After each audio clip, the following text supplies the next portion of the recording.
ఇప్పుడు ఆయన ఏమంటాడు, నేను పాకిస్తాన్ మీద నేను విజయం సాధిస్తాను. పాకిస్తాన్ మీద నువ్వు విజయం సాధిస్తే విశాఖపట్నం మురికివాడలో మంచినీళ్ళు దొరుకుతాయి. విశాఖపట్నంలో ఆ డ్రైనేజీ శానిటేషన్ ఉంటుందా? విశాఖపట్నంలో నేను స్లమ్లో పనిచేస్తాను ఈ విషయాలు. అక్కడ విశాఖపట్నంలో రైల్వే ట్రాక్ పక్కన కొండ చర్యల మీద గవర్నమెంట్ ల్యాండ్స్ మీద ఉన్నటువంటి స్లమ్స్లో వాళ్ళది నాది అనేది ఒక పట్ట, భూమి మీద నాకు పట్ట దొరుకుతుందా?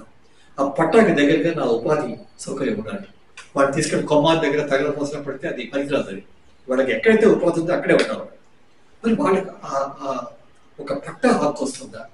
వాళ్ళకి ఒక మంచి ఇల్లు వస్తుందా? నేను 2014 హుదూద్ మనకి గాలివాన్ వచ్చింది కదా, ఆ టైంలో నేను ఇక్కడ మన వైజాగ్లో ఉన్నటువంటి స్లమ్స్ అన్ని విజిట్ చేశాను. వాటితో కూర్చున్నాం 6 గంటలు 7 గంటలు కూర్చుని వాటితో మాట్లాడి వాళ్ళ సమస్యలను నోట్ చేసుకుని చూసేవాడు తిప్పలేదు. ఆ రోజుల్లో నేను అది వెళ్ళి ఒక ఆఫీసర్, సీనియర్ ఆఫీసర్ మున్సిపల్ కార్పొరేషన్లో పిలిచాను. ఒక్క మాట పెట్టి రండి, నిజంగా గాలివానకి దెబ్బతిన్న వాళ్ళు వాళ్ళేను, వాళ్ళ కప్పులు పోయాయి, వాళ్ళు ఉన్న కాగితాలన్నీ తడిచిపోయాయి, వాళ్ళకి చూసేవాళ్ళు ఏంటంటే, లేదండి మా ముఖ్యమంత్రి గారు చీఫ్ ఎగ్జిక్యూటివ్ ఆఫీసర్ గారు ఇక్కడ క్యాంప్ చేస్తారు కలెక్టర్ దగ్గర, ఎయిర్ కండిషన్ బస్లో ఉన్నారైనా, మరి ఆఫీసర్ అంటే ఆ మిగిలిన ఆఫీసర్లు అందరూ 5 స్టార్ హోటల్లో ఉన్నారండి, వాళ్ళకి మేము భోజనాలు సప్లై చేస్తాం, మాకు టైం లేదని. ఇది ఇదేంటే బాబు, ఇది గాలివానకి ఇక్కడ దెబ్బతింటే ప్రజల కోసం వచ్చిన వాళ్ళందరూ 5 స్టార్ హోటల్లో కూర్చున్నారా? ఇది చాలా సిగ్గు చేయటం. సో అప్పుడు మేము వెళ్ళి అక్కడ ఏం చేసామంటే అంత కూర్చొని వాళ్ళకి ఏదో కొంత హెల్ప్ చేసి, కొంతమంది వాళ్ళకి పరామర్శ చేసి వాళ్ళ దగ్గర కూర్చుంటే వాళ్ళకి కొంత సంతోషం, ఏదో వాళ్ళకి కొన్ని సౌకర్యాలు మేము కలిగించాం అప్పుడు ఆ రోజుల్లో. దాంతో ఏమైందంటే మాకు బాగా కాంటాక్ట్, వాళ్ళ తాలూకు పేర్లు అందరూ నాకు సంవత్సరం తెలుసు.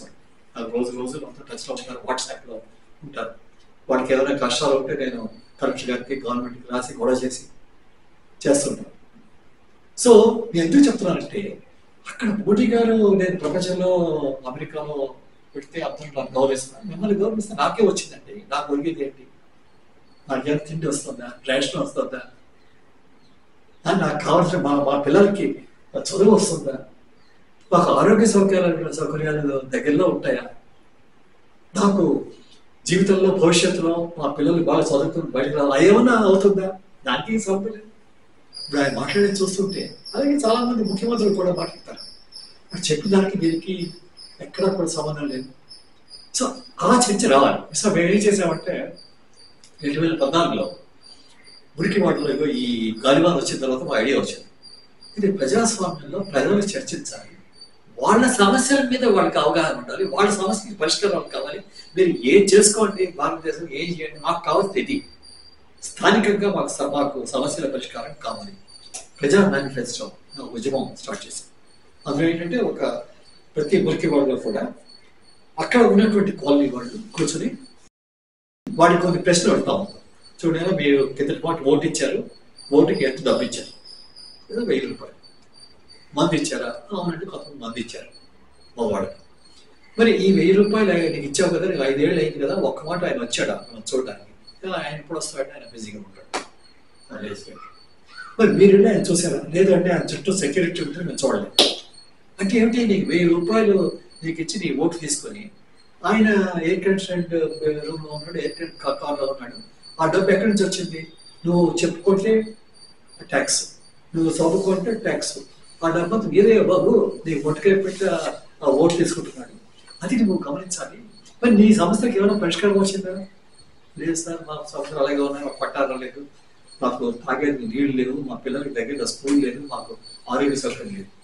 మరి దానికి మీరు చర్చించాలి కదా అని వాటి చేత కూర్చోబెట్టి ఒక దగ్గర మన సమస్యలు ఏమిటి, ఒక్కొక్క కాలనీకి ఏదో డిఫరెంట్ సమస్యలు ఉంటాయి, 5 సమస్యలు 6 10 వాటి చేత రాయించి, అందులో రాయగలిగిన వాడి చేత రాయించి చర్చ చేయించి ప్రజా మేనిఫెస్టో ఒక డాక్యుమెంట్ తయారు చేయించి, అందులో లాస్ట్ ఏంటంటే ఈ 10 సమస్యలకి పరిష్కారాలు కావాలి మాకు, ఈ పరిష్కారాలు తెస్తామని మాకు వాగ్దానం ఇచ్చి మాకు ప్రతి 3 నెలల్లో మాకు జవాబుదారీగా మా దగ్గర ఓటు తీసుకుని గెలిస్తే వాళ్ళకి ప్రతి 3 నెలలు మాకు వాగ్దానం మా దగ్గర జవాబుదారీ చెప్పాలి. అటువంటి వాటికి ఓటు వేస్తే స్టాంప్ పేపర్ ప్రజాజ్ఞానం సంతకం పెడితే ఓటు. ఇది మొదలుపెట్టారు. 2014లో అంబేద్కర్ దగ్గర కుమార్ దగ్గర ఇక్కడ మహిళలు మహిళా సంఘం, ఆ మహిళా సంఘం వాళ్ళు ఏం చేశారంటే ఈ ప్రజాజ్ఞానం తయారు చేశారు. చేస్తే ఒక క్యాండిడేట్ ఇచ్చాడు. వచ్చి ఆయన 5 ఏళ్ళకి ఒక మాట తోకచుట్టలాగా వస్తుంటాడు. వచ్చి ఆయన ఏంటంటే అక్కడ టైం ఉండదు. ఆయన ఓట్లు డబ్బు ఇస్తాను, ఓట్లు డబ్బు మళ్ళీ ఆయనకి కాంట్రాక్ట్స్ మిగిలిన 5 ఏళ్ళు ఆయన కాంట్రాక్ట్స్ అన్నాడు. సో ఏడాది పనికి సార్ మాకు దీన్ని సంతకం పెట్టాలి, డబ్బు వరకు మాకు దీన్ని సంతకం. ఆయన కోపం వచ్చేసింది. అరే నేను ప్రజాప్రతినిధి, నన్ను మీరు అడుగుతున్నారా అని ఆయన కోపం. అని మీ అంత చూస్తారంటే మొబైల్లో అంతా రికార్డ్ చేశారు. చేసి అప్పుడు కలెక్టర్ గారు గమనించారు. కలెక్టర్ గారు విని చాలా బాధపడ్డాడు. ఆయన కమిషనర్ పోలీస్కి టెలిఫోన్ చేస్తే ఆయన వెళ్ళి అక్కడంతా గొడవ చేసి ఎవరు మిమ్మల్ని భయపించడానికి వీలు లేదని ఆ క్యాండిడేట్ మీద 2 క్రిమినల్ కేసెస్ ఫైల్ చేశారు. దాంతో ఏమైందంటే కొంచెం ధైర్యం వచ్చింది వాళ్ళకి. సో వాళ్ళు ఏమైంది, ఒక 2-3 కాలనీల్లో ధైర్యం రాగానే ఒక కాలనీలో వాళ్ళు అక్కడ ఈ లిక్కర్ షాప్స్ అన్ని మూయించారు అక్కడ అదిలో. సో వాళ్ళు ఇప్పుడు మాకు అంబాసిడర్స్ అన్నమాట. మా తాలూకు అంబాసిడర్స్ ప్రతి స్లమ్లో కూడా. మొన్న ఒక అమ్మాయి మన స్టేడియం ఉంది కదా, పిఎం పాలెంలో స్టేడియం, ఆ పక్క ఒక స్లమ్ ఉంది.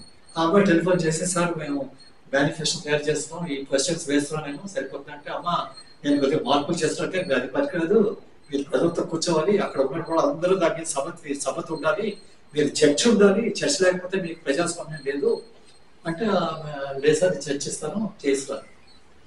అంటే ఎప్పుడైతే ప్రజల్లో ఇటువంటి చర్చ వస్తుందో, డెమోక్రసీ అంటే ఏమిటి? డిస్కషన్, డిబేట్, ఇవి 2 లేకపోతే డెమోక్రసీ లేదు. సో మనం ఎప్పుడైతే చర్చ వస్తుందో అప్పుడు అయోధ్య రాము టెంపుల్ కట్టేస్తే నాకేం వచ్చింది? నా సమస్యలకి పరిష్కారం కావాలి. నాకు పరిష్కారాలు లేకపోతే ఇవన్నీ పనికిరావు. నువ్వు హిందువులు ముస్లిం దౌలత నాయకు వచ్చింది. నేను చాలా ఇంట్రెస్ట్ ఈ గురికవాడల ఈ ప్రజాస్వామ్యం ఈ ప్రజా మేనిఫెస్టో చేసినప్పుడు ఆ పిఎం పాలెం దగ్గర ఆ అమ్మాయి నేను ఈ హుదూద్ అయినప్పుడు మేము సోలార్ దీపాలు ఇచ్చాం అందరికీ. ఎందుకు? మన సంస్థ వైజాగ్లో ఈ లేడీస్ డెఫికేషన్ వెళ్తారు. ఎప్పుడు వెళ్తారు? వాళ్ళు ఈవినింగ్ వెళ్తారు. చూడకూడదు, మనకి ఎవరు చూడకుండా చీకట్లో వెళ్తారు. కానీ ఏమైంది, వధువు టైంలో పావులు తేళ్ళు అని వచ్చి భయపడుతున్నారు. అది మేము తీసుకుని ఏం చేసామంటే ఈ సోలార్ దీపాలు చిన్నవి, అదే డొనేషన్. సోలార్ దీపాలు డొనేషన్ ప్రతి సంస్థ. నేనే మొట్టమొదటి డేరు మేడం డొనేట్ చేసాం. తర్వాత మా ఫ్రెండ్స్ ప్రపంచవ్యాప్తంగా ఎన్ఆర్ఎస్ కూడా వచ్చారు. మేము వెబ్సైట్ అక్కడ ఏమైంది, ప్రతి సోలార్ దీప్ మీద డోర్ నెంబర్ ఉంటుంది. ఒక ప్రిన్సిపల్ ఏంటంటే మేము ఎవరిని కూడా రమ్మని అడగాం, మేము పెడతాం, గడపకి ఇస్తాం. అది మేము స్టార్ట్ చేసి అప్పుడు ఏమైంది, ఇలా చేస్తుంటే ఏమైందంటే మాకు స్లాబ్స్ అందరూ మా దగ్గరికి వచ్చేవారు. మా స్లాబ్కి రండి సార్, మా స్లాబ్కి రండి సార్. ఈ మున్సిపాలిటీ వాళ్ళు మమ్మల్ని అడిగారు. అడిగితే నేను ఈ అమ్మాయి వచ్చి సార్ మా స్లాబ్కి రావాలి సార్, మాకు చాలా సమస్యలు ఉన్నాయి అంటే అలాగేమో వస్తారని నేను రేపు వస్తాను సార్. మా స్లాబ్కి వచ్చినప్పుడు పక్కనే ముస్లిం స్లాబ్ ఉంది సార్, రావాలి.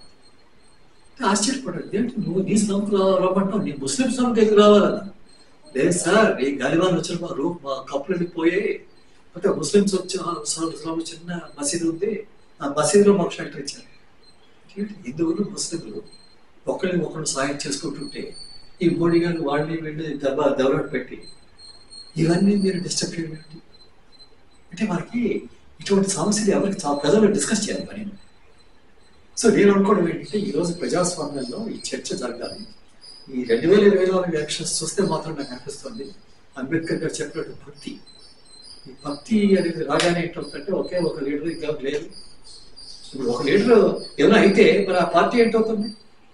మనకి సగం పార్టీలు ఆ భారతదేశంలో అటువంటివి. ఆ లీడర్ పోతే అసలు పార్టీ లేదు. ఇంకే ప్రజాస్వామ్యం, పార్టీలోనే ప్రజాస్వామ్యం లేదు అని. సో ఈ విషయాలు మనం చర్చించకపోతే మన ప్రజాస్వామ్యం బలపడుతుంది. ఇప్పుడు మనందరికీ కావాల్సింది ఏంటంటే ప్రజాస్వామ్యం అభివృద్ధి అనేది. ఇప్పుడు నా ఉద్దేశంలో అభివృద్ధి ప్రాజెక్ట్ పెట్టేస్తున్నట్టు ప్రాజెక్ట్ పెడితే ప్రజలు నిర్వాసితులు అవుతాయి. అదేం ప్రాజెక్ట్ అయ్యా బాబు? ప్రాజెక్ట్ అయితే అందరికీ లాభాలు ఉండాలి కదా అని. సో నా ఉద్దేశం ఏంటంటే అభివృద్ధి ప్రజాస్వామ్యం ఒకే నాణానికి 2 వైపులా. మీకు ప్రజాస్వామ్యం లేకుండా అభివృద్ధి అవుతుంది. అభివృద్ధి అనేది ప్రజాస్వామ్యమే. పార్టిసిపేటివ్ డెమోక్రసీ అంటారు.